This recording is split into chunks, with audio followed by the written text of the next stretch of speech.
One of our big projects is a partnership that we have with a new company that's got a emerging technology focused on industrial hemp decortication and micronization. And what's really interesting about this technology is that rather than using mechanical forces like most processing technology and size reduction technology, this uses resonance frequency to break things down. That's Mike Liago from iHempx. This is the Lancaster Farming Industrial Hemp Podcast. My name is Eric Herlock, and today we're going to hear my conversation with Mike Liago from iHempx. He'll tell us more about this potential game-changing resonance frequency technology and a whole lot more. If you aren't familiar with iHempx, that's all about to change. We'll find out who they are, what they do, and where they're going. So stick around. We're going to take a quick sponsor break and then come back with a few nuggets of hemp news, a few calendar items, a shout out or two, and maybe an explanation as to why my voice sounds like this.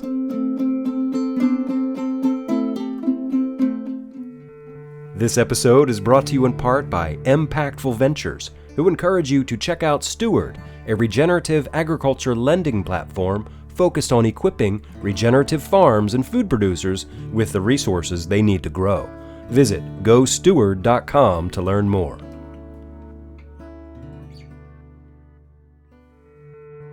This episode is brought to you in part by Hemp in Fort Benton, Montana, where they are fully committed to the goodness of hemp. They've just redesigned their website too, so be sure to check out indhemp.com to learn more about the work they're doing. And you can keep up with Hemp in real time by following them on Instagram, Facebook, and LinkedIn at Hemp.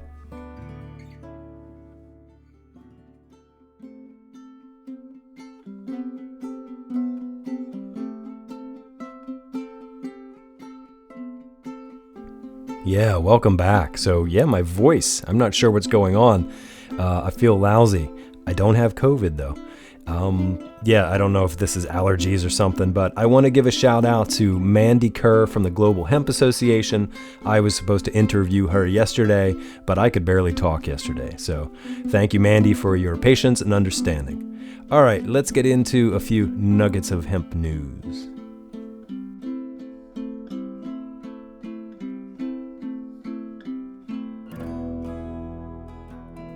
This first story comes to us from St. Louis Public Radio, reported by Corrine Ruff. The headline reads, "Black farmers see new opportunities in the budding industrial hemp industry." And the story starts off with Brenda Lynn King. Last year, she and her partner, Osei Doyle, purchased a 244-acre plot of land that used to be a retreat property called Lake Placid. The couple, co-founders of Salem Hemp Kings, is one of just 127 licensed industrial hemp producers in Missouri, and they plan to create the first black-owned industrial hemp processing site in the state. The USDA's first ever survey of hemp production, released last month, found a glaring diversity issue. Just 6% of hemp growers are black in an industry worth nearly $825 million. Cannabis has been a hard market for people of color to break into, but some, including King, hope hemp offers a new way in. "We want to be a black-owned hemp processor. We want that to be part of our legacy," says Brenda Lynn King.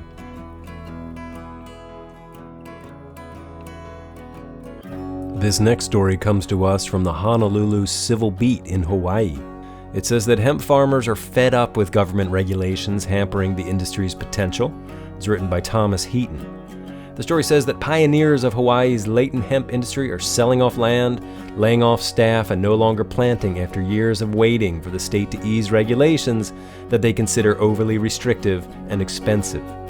The resignation of hemp farmers comes after years of investment and soliciting funders on a premise that the state would ease its rules and ensure Hawaii would have the lucrative hemp market it had been anticipating since 1999. But farmers say the last-minute gutting of Senate Bill 2986, which would have eased state regulation of the crop during the latest legislative session, is a death knell for the early adopters as they struggle to access Hawaii's hemp market, valued at up to $54 million. And now, the proposed permanent rules that the bill would have erased face a June 30th deadline, which means yet another year of over-regulation, the farmers say. Hawaii Hemp Farmers Association President Ray Maki says this year's legislative result is not surprising. Past efforts were constantly shredded at the last minute every year, he says. Gut and replace. At the heart of the issue is how Hawaii regulates hemp. As the state turned over control of its cultivation to the USDA in 2020, but maintains control over its processing and transport around the state through Hawaii's health and agriculture departments. Maki, who runs Hawaii Nexus Hemp on Kauai, says the early adopters' optimistic attitude of "we'll build it and they'll catch up" has waned. He didn't even plant this year. Wow, that's a shame. I interviewed Ray Maki a couple of years ago on the show, and maybe it's time for a follow-up interview. All right, and finally, this last story is kind of a follow-up to something I mentioned on last week's News Nuggets. I found this one on naturalproductsinsider.com, and it says that lawyers skeptical FDA warning letters will chill Delta-8 THC market. The story says that FDA's recent batch of warning letters to marketers of Delta-8 THC is unlikely to cool the sale of these products in the U.S., some legal experts said, citing the agency's lack of follow-up enforcement actions in cases involving CBD and other ingredients. State legislatures and regulatory agencies, however, are expected to continue to clamp down on Delta-8 THC in the wake of FDA's letters. I largely suspect there will be little chilling effect, if any, toward the sale of Delta-8 products, says Garrett Graff, a partner in Denver with Moy White LLP. FDA's rhetoric in writing but lack of actual enforcement activity does not particularly threaten or cause fear for those in the hemp industry. All right. Okay, so that's the news nuggets for this week. You can find links to these stories on the show page for this episode at lancasterfarming.com. All right, so just one more thing before we get into the calendar items. So as you can imagine, I get lots of email during the week, right? I hear from people all over the place, usually about hemp, but not always. This week, I got an email from a casting company in California. They are looking for single farmers who are looking for love for a new reality TV show. So I'll just read you what I have here. It says that Cornwell Casting, the casting company that brought you the cast of Joe Millionaire for Richer or Poor, and a major television network are currently searching the entire country to find the most eligible single farmers out there. If you're a farmer looking for love and you grow or cultivate dairy, wine, vegetables, livestock, and or greenery of any type, I think they mean hemp there, this is the show for you. From countryside to cityside, we will be searching for your perfect match.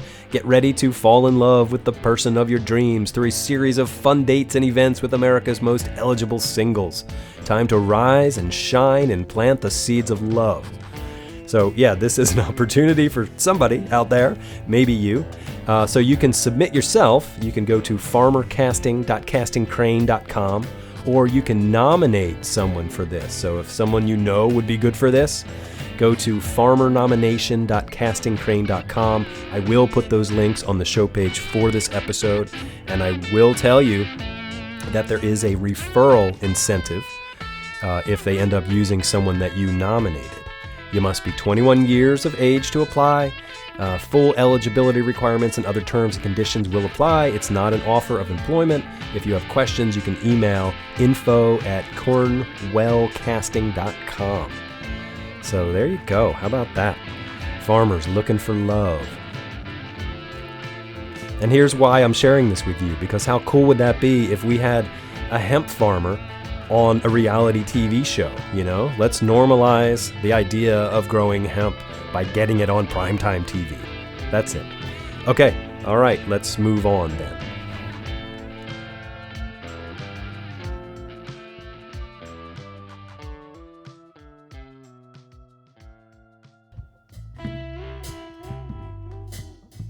And then just a couple of calendar items for this week. So as I've mentioned on previous shows, I'm headed out to Michigan to the iHemp Michigan Midwest Hemp Expo. It's happening this Friday and Saturday, May 20th and 21st in Lansing. I'm going to be there the whole time. I'll have a little booth set up in the expo hall, so that'll be fun. Hope to see you there. All right, and one more thing here. This is a field day down in Mississippi on June 6th and 7th. It's in Mound Bayou, Mississippi and Cleveland, Mississippi. It's hosted by the National Hemp Co-op. They've got hands-on industrial hemp planting, soil testing, agricultural networking, regenerative ag practices, hemp industry education, and more. You can learn more about it at nationalhempcoop.us. And I might be wrong here, but if you mention that you heard this on the Lancaster Farming Industrial Hemp podcast to Nick Walters from the National Hemp Co-op, he might buy you a sandwich. Do you have a calendar item or a news nugget that you would like me to share with our audience? Drop me a line, send me an email to podcast@lancasterfarming.com. All right, let's get on with our show. Let's talk to Mike Liago from iHempx.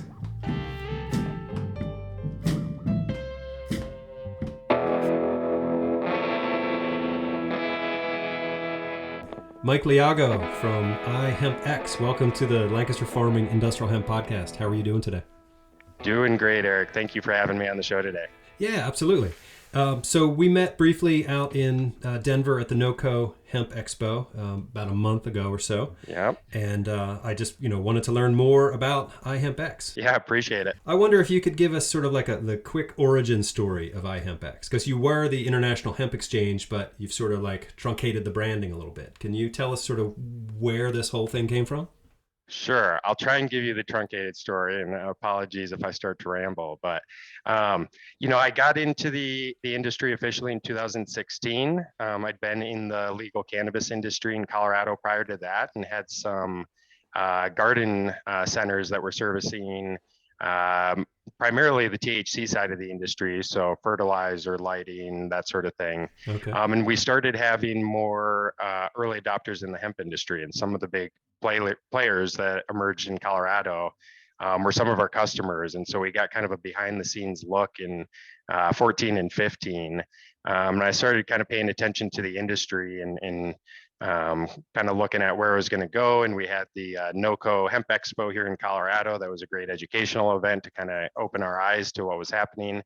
And so started farming here locally in 2016, put in first CBD crop, and quickly realized once I had fully committed to the industry that there was a massive amount of disconnect. And even though there was a lot of excitement and enthusiasm here, at least locally in Colorado, there was a lot of disconnect, even with folks here in the same towns. People didn't know each other, didn't realize that they were in the same industry. Sometimes it was a situation where folks would be a couple properties away from each other and didn't realize that both of them were in the hemp industry. Oh, wow. And both of them were struggling and having issues or this and that. So came up with the idea for the International Hemp Exchange as a way to connect the industry and really try and help folks that were trying to find customers, connect the dots with different suppliers, really all the different touch points of the supply chain. So we were helping folks source genetics early on, but in the early days, the primary focus was really on the consumer side. So giving folks a place for the CBD product to go, giving consumers a little bit more awareness and access to products. And this was at a time where you couldn't walk into grocery stores, or there were no CBD stores. Head shops weren't really carrying these products yet. Amazon wasn't selling it. Credit card processing was really hard to come by. So most of these folks didn't have access to many customers. Okay. And so we set up the International Hemp Exchange as a primarily retail marketplace. From there, it evolved into a wholesale exchange as well. So again, a lot of focus on genetics, clone seeds in the early days, but then biomass, flour, extracts, oils, that sort of thing. Unfortunately, as the wholesale side of it started to evolve, the industry really took off, and that was both in a good and bad way. In a good way, there was a lot of awareness around CBD and hemp, and consumer awareness really took off. But on the wholesale side and behind the scenes in the industry, there was a lot of nonsense going on. There was a lot of non-legitimate deal flow, I guess, is the light way of putting it. So say that phrase again. Non-legitimate deal flow. Non-legitimate deal flow. Yeah. So that's not necessarily a technical term, but for example, I think it was maybe 2018 at NOCO. it seemed as though everybody and their friend had an order for 1,000 or 10,000 kilos of CBD isolate. And so there was folks running around thinking that they needed 50,000, 100,000 kilos of isolate. And it was this, I think it was a game of telephone where somebody needed 100 kilos and they call 5 of their friends and those people start calling around. And before you know it, there's 50 people asking for 100 kilos. So somebody thinks they need to go source 5,000 kilos. That person makes it go. Anyways, right. the industry was really just in this, snowballing in phase, and we weren't ready to police that platform. And so we really kind of started looking at our sweet spots, and I keep harping on genetics, and that's really where we found ourselves focused and seeing an opportunity where we could have a positive impact on the industry. Go back to the exchange. So that was like Sure. an online platform where people Yeah. could sell stuff. How did you deal with like the credit card stuff and the banking issues? How were you able to So navigate we handled the merchant processing solutions in the early days. I think our first options were e-checks before we had credit card processing. People had to enter their routing number, their checking number, which isn't extremely uncommon, but it makes people less comfortable than entering a credit card.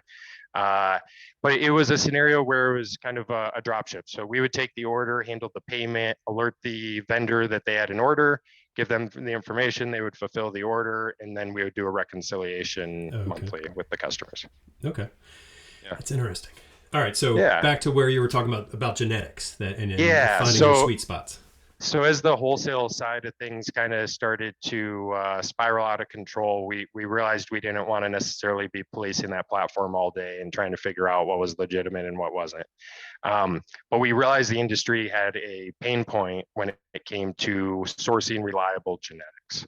We'd seen farmers get burned on buying bad seed, bad clones, stuff that was not what people represented it as. Folks lost a lot of money. This is back when seeds and clones were, $1 to $3 a piece. Yeah. Folks were planting large acreage, and it's not something where you always learn at the beginning of the season. Sometimes it's a germ issue, but sometimes the genetics are just wildly different than what you were expecting, and you realize you have a hot crop, a crop that really doesn't have much cannabinoid content, and the list goes on. And so there was a number of ways that farmers were getting hurt. And folks were kind of riding off into the sunset, never to be seen again. And so we realized that there were good vendors out there. And so we ended up partnering with a company here locally called HGH Seed. We'd used some of their varieties, had sourced their genetics, worked with farmers that had grown those. And so we licensed some of their varieties and set up a production facility with some partners up in Oregon. Started producing feminized seed. Started with CBD, moved on to CBG varieties, ended up getting one of those AOSCA certified up in Oregon with Oregon State University. And, we I think sold a fair amount of seeds over 2018, 19, 20 season, excuse me, continue to this day. So still selling cannabinoid seed. We've expanded our menu to start working with more reputable vendors. Mm-hmm. So now we have a wide catalog of cannabinoid offerings, CBD, CBG, CBDV, other minor cannabinoids. Is there less demand on the cannabinoid side these days? Yes. Well, certainly when you look back to the heyday of, 18 and 19, when things were a little bit out of control, there's a lot less demand. But what we're also seeing is, some consolidation out there and folks that have started their own breeding programs, genetics programs. And so trends have shifted, now instead of servicing, the largest farms, it's often more small to medium-sized farms. There's a lot of folks that are paying attention to the smokable flower market that are always looking for unique genetics. And so those boutique operations still exist all over the country and continue to pop up. But there is still demand out there, and we, operate all over the world. So we're, working with groups in other countries that are developing their programs and getting, new cannabinoid farming projects off the ground. And so that's been, kind of a shift in our focus, is really looking at some of these new emerging markets in addition to the US. Can you talk about some of those international markets, like some interesting projects out there somewhere? Yeah, we're seeing a lot. And so as of recently, there's been a lot of interest down in South Africa to get some projects going. Different parts of Latin America and South America are expressing interest in slowly getting projects off the ground. Yeah. So places like Paraguay, Uruguay, recently Guyana, made the news talking about wanting to get a hemp program off the ground. And so we've been um, talking to folks that are working on projects down there. Europe has been a constant one on the map, but again, there's different types of regulations and rules over there where Switzerland has 1% and the rest of the EU has been at 0.2. Right. So we've got a partner in Switzerland that we've been doing breeding projects with and servicing part of that market. Canada seems like it's expressing a lot more interest as of recently. Do you have somebody on staff that just like researches all of the different, like legal situations around the world, or how do you navigate that stuff? We've got someone on our team, Danny Jones, that handles a lot of the regulatory side of things. So Okay. figuring out what the rules are, what'll work, what the rules are around import, um, different rules around phytosanitary requirements, depending on where you're shipping seed. Sometimes it's a simple inspection. Other times they have to do additional testing. Hmm. I know when we were looking at options in Australia, they require you to actually boil the seed, which kind of blew our minds at first, but then realized there is a practice where you can boil seeds to sterilize them. So just a lot of different frameworks. So Wait, I'm confused by that. Why would you want to sterilize the seeds if you're going to be uh, planting them? Or am I no to misunderstanding this? pathogens. Okay. To make sure that to kill pathogens. So I haven't actually gone through that project, but I All know right. when we were reviewing it, But yeah, you're we not haven't sent like any killing the seeds to Australia. viability of the seed. You're just Correct. Yeah, cleaning you're it. Okay. they're trying to make sure that You're not those bringing seeds weird aren't stuff coming in. in, Yeah. yeah, with Okay. anything strange there. All right. Um, Yeah, but we had the same reaction as you when yeah. we saw that. Like, what? Well, tell me about like the team that you have in place. Like, how big of a group of people are you working with? Yeah, currently there's just four of us. Oh, okay. Yep. So small team, got a little bit smaller throughout COVID. Things changed a little bit. We had a more involved breeding program that was going on pre-COVID and through the beginning of COVID that we've shrunk down and moved down here to Colorado. And we've just started, kind of shifting our focus a little bit with the industry. There's a lot more attention over on the industrial side of the plant these days, on the Yeah. grain and Yeah. fiber side. And so we've got some projects in the works on that side, and it's going to take time though. And so we've Yeah. got a How do you small make team that that's shift dedicated. from cannabinoids to fiber and grain? Like, there's got to be a lot of differences in how you approach it, right? Yeah, a lot of differences, some similarities.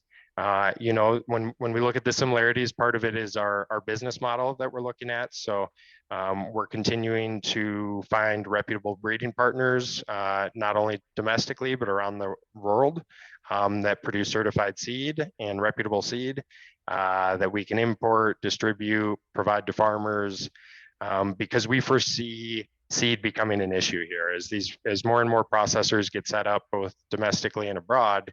That's going to put a stressor on the seed supply chain, and because you have to kind of forecast so far out, and because genetics are so regional, we're anticipating that folks are going to find themselves in a situation in the not so distant future where they might be looking at plans B, C, or D Hmm. for genetics rather than plan A.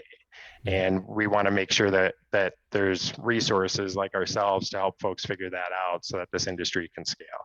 Okay. And so again, we're looking for partners. We're distributing seed for breeders out there. We're looking at new varieties that can be licensed or multiplied here in the U.S. We're looking at working with folks that are setting up breeding programs here domestically to find varieties that'll work in some of these more challenging regions, particularly the southern parts of the U.S. and Right. Right. equatorial regions of the world.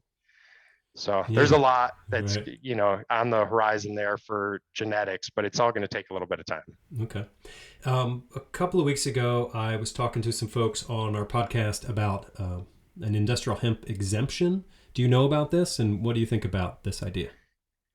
Yeah, I mean, from my understanding, the exemption would be less loopholes for folks that are strictly growing for grain and fiber. Yeah. I mean, it would be a wonderful relief for farmers right now that are worried about trying to find the right genetics and having enough challenges aside from that zero point 0.3 THC level. So, Right. Right. Sort of remove you know, that risk of like, oh, if it goes hot, I have to destroy it. But it's right. seed, it's grain and fiber. So Exactly. yeah. It would be hugely beneficial to Yeah. farmers and the industry as a whole if something like that could get passed. Yeah. Okay. So what else do you have going on these days? And then let's look ahead. What sort of things do you have coming up? Yeah, so we're involved with some trials this summer to test out some of these different, mostly fiber varieties, a handful of grain varieties and dual varieties, but really some of these more straight fiber varieties that seem to be the trend lately that folks are setting up processing for.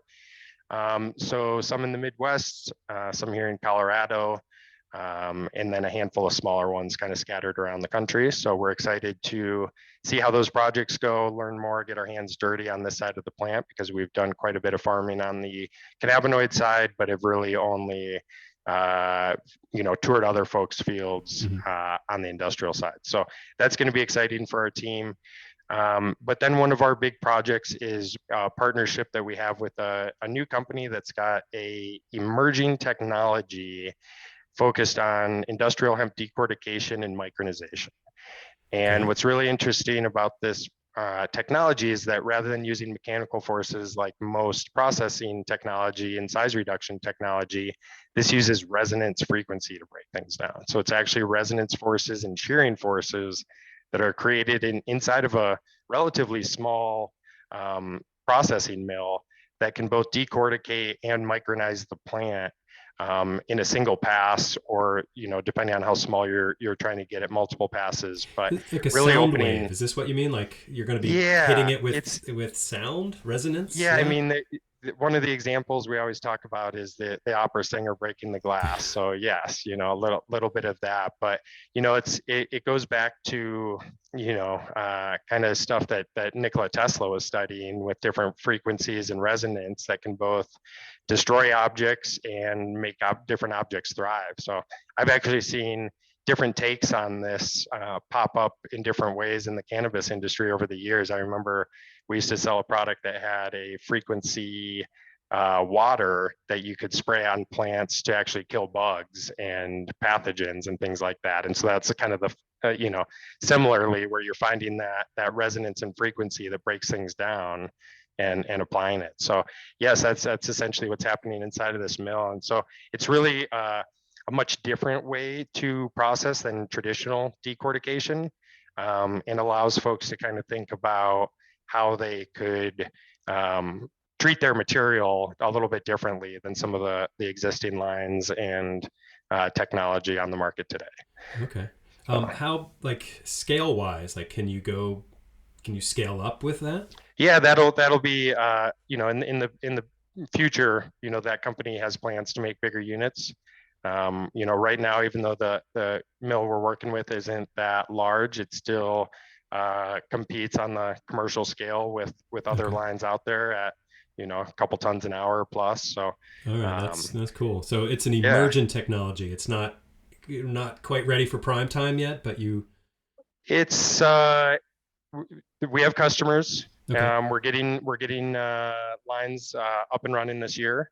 So we're just kind of taking it slow and getting it out there and showing people that it works and letting people know that there's alternatives uh, to the existing tech, some of which is pretty old. And Yeah. something that was cool as I was kind of studying this project is it's kind of a new take on a hammer mill. That's often what we're kind of being compared to in terms of size reduction. And funny fact about the hammer mill is that it was invented in the Dark Ages, Yeah. the first hammer mill.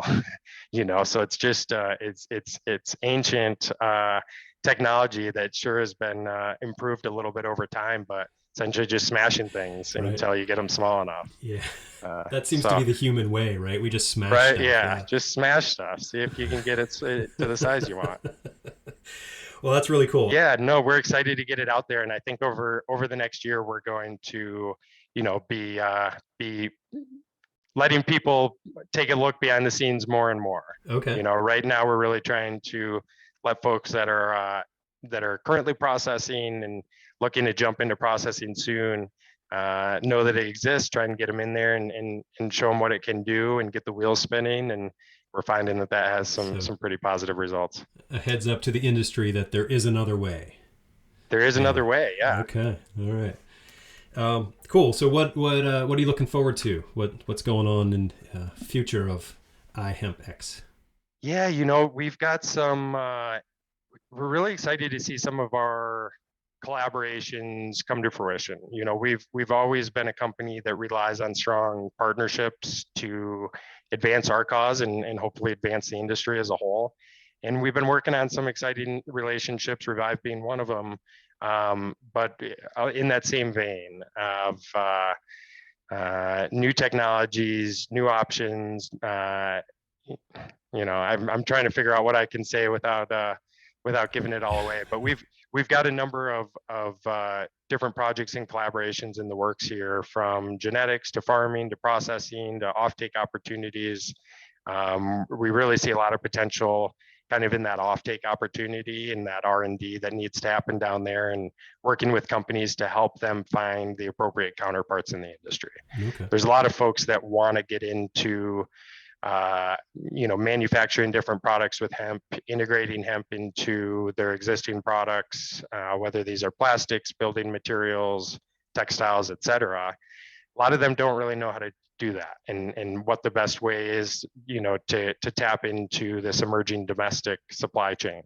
And they're going to require resources and experts to assist with that. And we think that we're in a really good position to help out there. And we've already seen opportunities to get involved in really some exciting technologies that are, hopefully going to change the world and change the way people think about, plastic and building and carbon and that sort of thing. So us having our hands in a number of different aspects of the supply chain puts us in a really fortunate position there to work with a lot of amazing folks that are innovating and, as cliche as it sounds, changing the world. Yeah, right. Somebody's got to, right? Exactly, right? Yeah. Well, I mean, is that why you got into hemp in the first place? Hemp was always a curious one for me. It's been this tale of 50,000 uses, but we really only heard a handful of stories about what it ever did. Clothes, rope, soap, a few other products that were actually making it into the mainstream. So I don't know that I think the industrial side always was out there looming for me as the focus and big picture of the industry. Mm-hmm. But CBD gave us this opportunity to create a stepping stone for a lot of people to get involved in the industry, for folks to kind of start creating a foundation, create more awareness around the plant, and a lot of that was extremely positive. Unfortunately, the CBD side turned into a bit of a roller coaster, and for every positive story, there might be one out there that left a sour taste in a farmer's mouth, or somebody that had an unfortunate experience. And those stories are all over the industry at this point, and it's one of the hurdles that we're facing right now, is really trying to let people know that this version 2.0 of the hemp industry, that's going to be more focused on fiber and grain, isn't going to be a repeat of cannabinoid. It's still going to come with its own unique set of pain points and challenges, but it's not going to be a repeat of cannabinoid. And most of us that are still in this industry realize the detrimental effect that some of those interactions and relationships and partnerships had in this industry. And we've got to build strong relationships and partnerships to overcome that stigma now, and let the country know, let farmers know that this is going to be a legitimate industry and it's here to stay. Right. There's like a double stigma. Like there's the marijuana stigma, and now there's like the CBD stigma. So we need to be stigma free on fiber and grain. Stigma free, yeah. Well, good luck with that one, but we're going to try. But yeah, it's really interesting out there right now because we've got all these unique variables that, while we've got all this momentum behind hemp right now, it's not as easy of a sales pitch as it should be. And, the price of commodity crops and fertilizer and what farmers are seeing out there is making it challenge right now to get folks to sign up for hemp. And so you combine that with the cannabinoid reputation and sour taste, and there's not as many acres going in the ground this year as folks would like. Yeah, still got some work to do. But that's why we're here, right? That's right. Why you and I are talking today. Yeah. Well, let's say, there's a listener out there who is not familiar with iHempx. Like, why should they check out your website? Why should they make contact? Yeah, great question. So we pride ourselves on continuing to have a great reputation in this industry since 2016. For one, there's not a whole lot of companies that have been around particularly on the supply chain side of the industry for that long.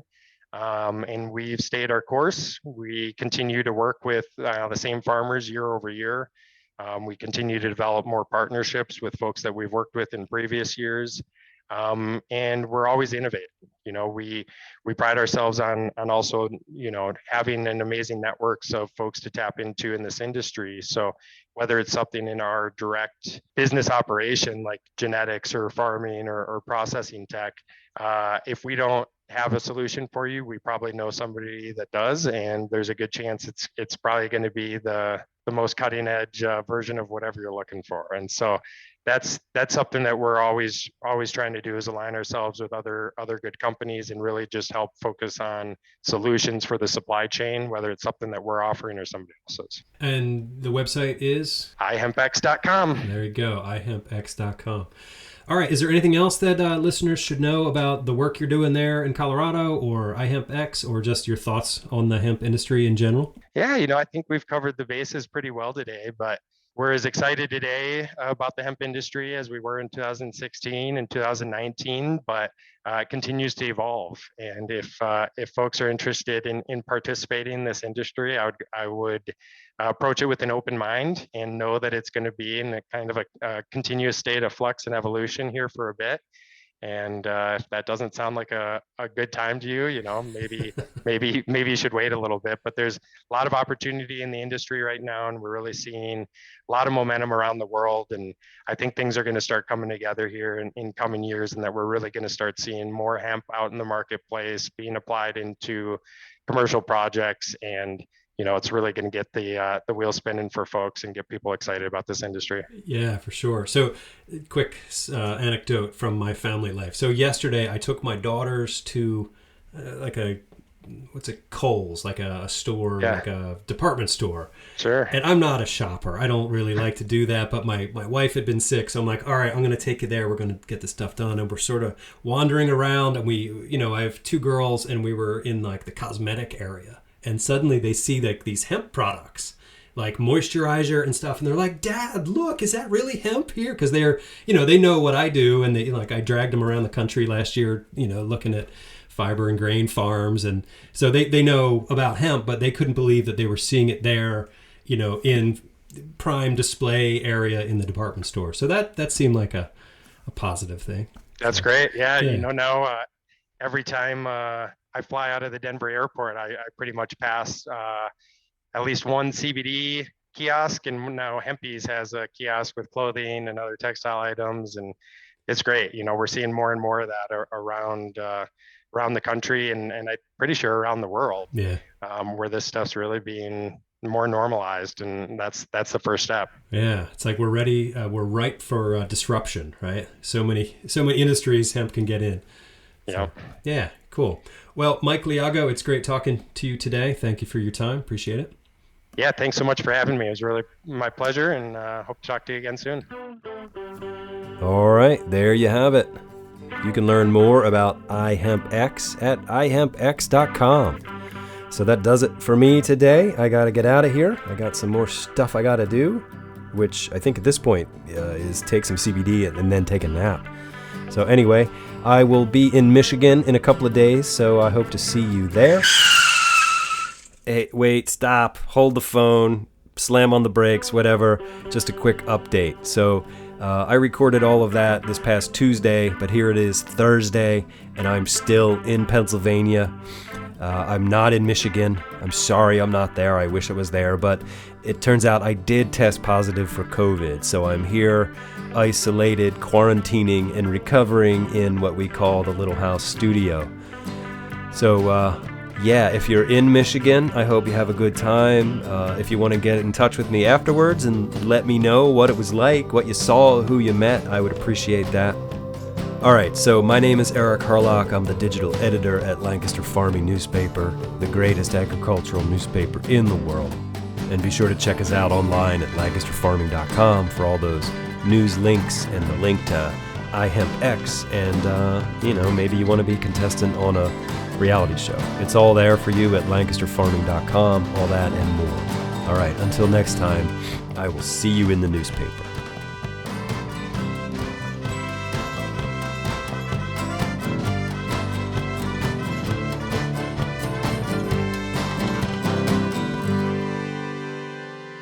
Industrial hemp. Season 2, Episode 21 of the Lancaster Farming Industrial Hemp Podcast is copyright 2022 by Lancaster Farming Newspaper, part of the Steinman Communications family. The show was written, recorded, edited, and produced by Eric Harlock. The original music you hear throughout the show is courtesy of Tin Bird Shadow.